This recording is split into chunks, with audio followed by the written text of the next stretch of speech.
Il s'agit d'intermédiaires en assurance qui créent généralement leur valeur non pas dans une infrastructure technologique et financière complète, mais grâce à un avantage très spécifique en matière de souscription, souvent basé sur une connaissance approfondie des données concernant de nouveaux risques ou des risques de niche.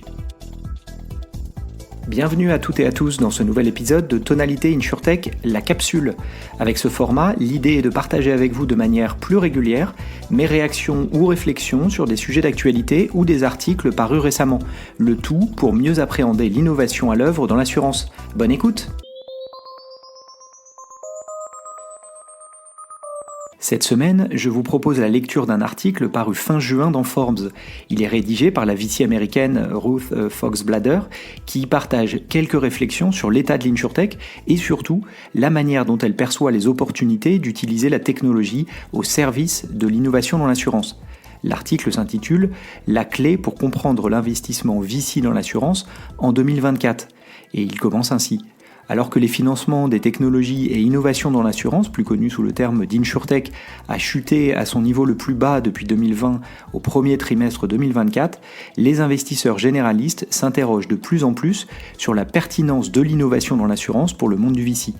Plus tôt ce mois-ci, à New York, Ruth a eu l'occasion de participer à un panel aux côtés d'experts de l'industrie, d'investisseurs et de leaders d'opinion, dont deux fondateurs de MGA, Managing General Agents en anglais dans le texte, rentables et axés sur la technologie.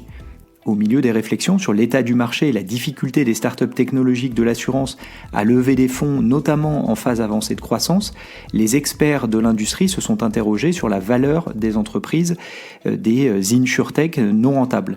D'un côté, je comprends, indique Ruth, théoriquement une technologie de pointe devrait améliorer les ratios combinés, éliminer le travail manuel pour réduire les coûts et améliorer la souscription pour réduire les pertes.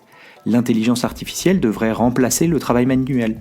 Si les données surpassent les mathématiques, alors les InsurTech devraient sélectionner les bons risques sans voir leur capacité réduite en raison de ratios de pertes élevés.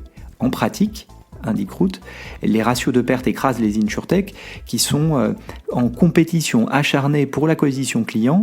Elles manquent de décennies, parfois de siècles de données sur les pertes et opèrent sur un modèle de loi des grands nombres avec en réalité un petit nombre de clients. L'inflation et le réchauffement climatique rendent l'assurance IARD à petite échelle vraiment difficile, rajoute Ruth, surtout au cours des 5 dernières années, au milieu des hausses de tarifs les plus importantes depuis les années 80 et des événements liés aux catastrophes naturelles sans précédent en Europe et aux États-Unis. D'un autre côté, on parle de capital risque, rappelle Ruth. Fondé en 1994 et coté en 1995, Amazon a réalisé par exemple son premier profit au 4e trimestre 2001, souligne-t-elle. Lemonade et Root, des InsurTech salués pour leurs innovations mais critiqués pour leur mauvaise performance boursière après leur cotation, sont toutes deux en train de prendre un virage et d'investir dans la croissance. Mais Lemonade et Root sont des acteurs full stack. Non seulement ils doivent faire face à des coûts d'acquisition de clients élevés, mais ils prennent aussi des risques de bilan, gèrent les exigences de capital réglementaires et doivent trouver de la capacité de réassurance pour faciliter leur croissance. Historiquement, les investissements en capital risque ont favorisé les acteurs full stack parce qu'ils y voient une valeur dans l'intégration verticale. Quid des MGA ? Au cours de la dernière décennie, d'énormes investissements ont afflué vers les MGA. Il s'agit d'intermédiaires en assurance qui créent généralement leur valeur non pas dans une infrastructure technologique et financière complète, mais grâce à un avantage très spécifique en matière de souscription, souvent basé sur une connaissance approfondie des données concernant de nouveaux risques ou des risques de niche. Ils utilisent des polices et des capacités fournies par des porteurs de risques, ce qui peut s'avérer coûteux, mais ils n'ont pas à s'encombrer de la lourdeur réglementaire d'une véritable compagnie d'assurance. Ainsi, un MGA doté de technologie peut se revendre entre 15 et 20 fois l'EBITDA. Plusieurs facteurs contribuent à l'attractivité du modèle MGA pour les investisseurs en capital risque. D'abord, la croissance et le prix d'entrée. Dès leur lancement, les MGA doivent être capables de générer des taux de croissance en phase avec les attentes du capital risque. Equidam, une plateforme en ligne de valorisation de start-up, partage par exemple les comparables de croissance moyenne des start-up suivant 268% des revenus pour la première année, 144% pour la deuxième année et 71% pour la troisième. Une autre approche classique concernant les taux de croissance des startups est le modèle T2D3. Sur la base de mon expérience avec les MGA, précise Root, je crois que ce type de croissance explosive est atteignable avec 2 grandes réserves toutefois. D'une part, que les MGA puissent trouver de la capacité dès le début, et d'autre part, qu'ils puissent souscrire des bons risques. Comparé aux entreprises de logiciels, les MGA d'assurance sont limitées en termes de croissance car elles nécessitent des engagements continus de capacité d'assurance. Car par définition, les MGA doivent transférer le risque. Si personne ne veut du risque, ils ne peuvent pas vendre de police. Par ailleurs, les réassureurs ou les assureurs primaires peuvent également retirer cette capacité à tout moment en ne renouvelant pas ou en refusant de croître avec le MGA. Et ils peuvent le faire même si les ratios de sinistres ne sont pas mauvais. Les fournisseurs de capacité peuvent parfois devenir frileux si les ratios de sinistres d'autres startups sont mauvais ou si le marché se durcit en raison de facteurs macroéconomiques comme l'inflation et le changement climatique. Bien sûr, toutes les entreprises sont soumises à des risques exogènes, mais la capacité pour les MGA est prévisiblement et douloureusement coûteuse. Cela dit, les équipes exponentielles ou les entreprises ayant un solide historique de souscription ne devraient pas avoir de difficultés à trouver de la capacité. Aux États-Unis, par exemple, les MGA ont augmenté de 24% pour atteindre 88 milliards de dollars en 2023, représentant 11% du marché IARD, souligne Root. Mais pour les jeunes pousses technologiques, signer de la capacité peut prendre des mois, parfois plus d'1 an. Parce que l'orchestration complexe et la dépendance vis-à-vis des acteurs historiques sont des prérequis pour pouvoir vendre des polices, le prix d'entrée est crucial. La valorisation d'entrée doit intégrer à la fois la patience liée à l'orchestration initiale et la protection contre le risque de croissance modérée. Une fois l'orchestration initiale réglée, une distribution efficace et une demande réelle du marché sont essentielles pour assurer une capitalisation efficace de la société en vue de l'expansion.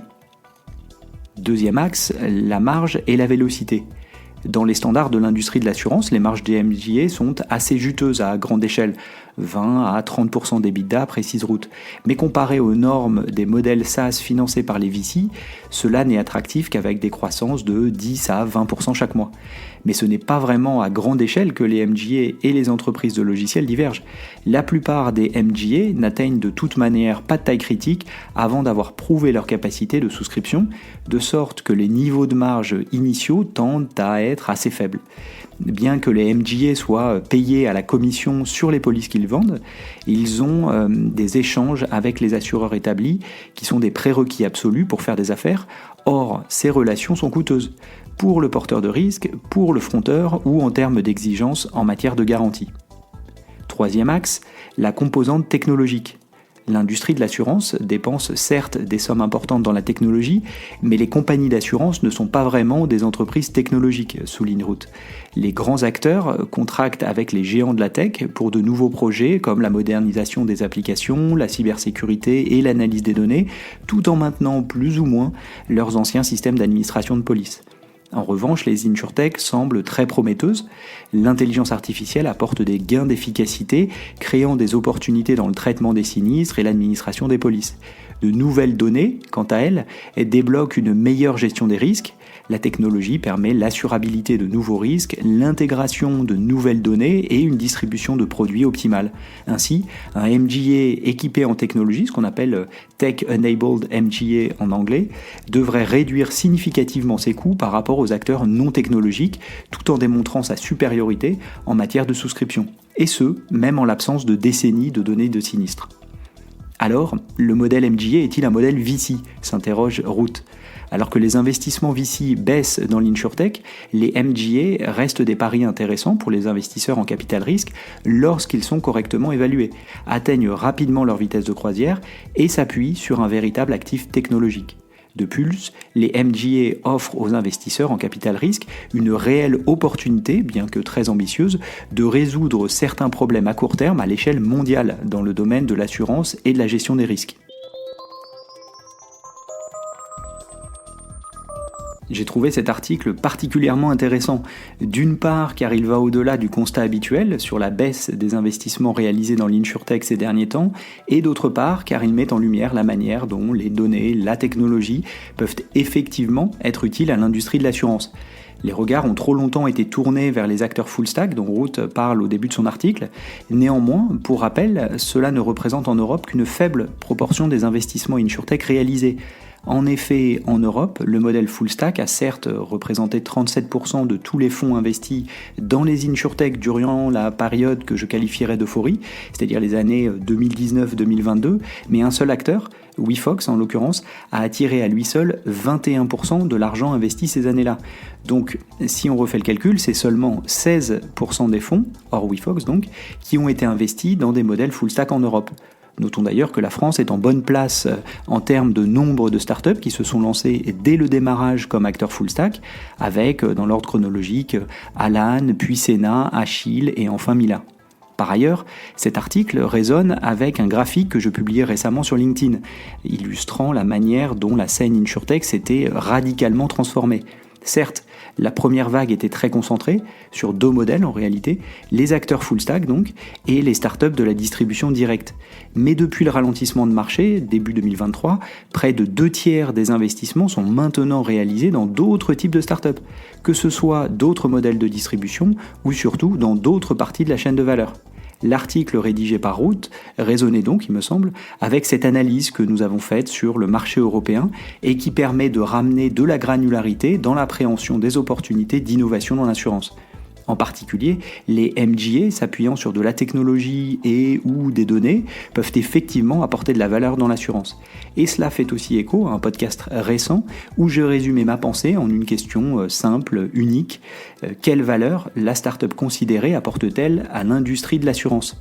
Car à mon sens, cela doit permettre d'aller au-delà des modes du moment, au-delà de la technologie elle-même, en la considérant comme un moyen et non une fin, et en dépassant les a priori sur l'insurtech, née d'une première vague très homogène comparée à ce qu'elle est désormais. Bref, cet article me semblait utile, aussi bien pour les investisseurs que pour les acteurs historiques de l'assurance, alors qu'une deuxième vague d'innovation dans l'assurance est à l'œuvre. C'est la fin de cet épisode, merci pour votre écoute. Si le contenu vous a plu, n'hésitez pas à le partager autour de vous, auprès de vos collègues. Puis ravi d'échanger ensemble, vous pouvez facilement me retrouver sur les réseaux sociaux, Twitter, LinkedIn. Et évidemment, je vous donne rendez-vous pour le prochain numéro de Tonalité InsurTech. À bientôt.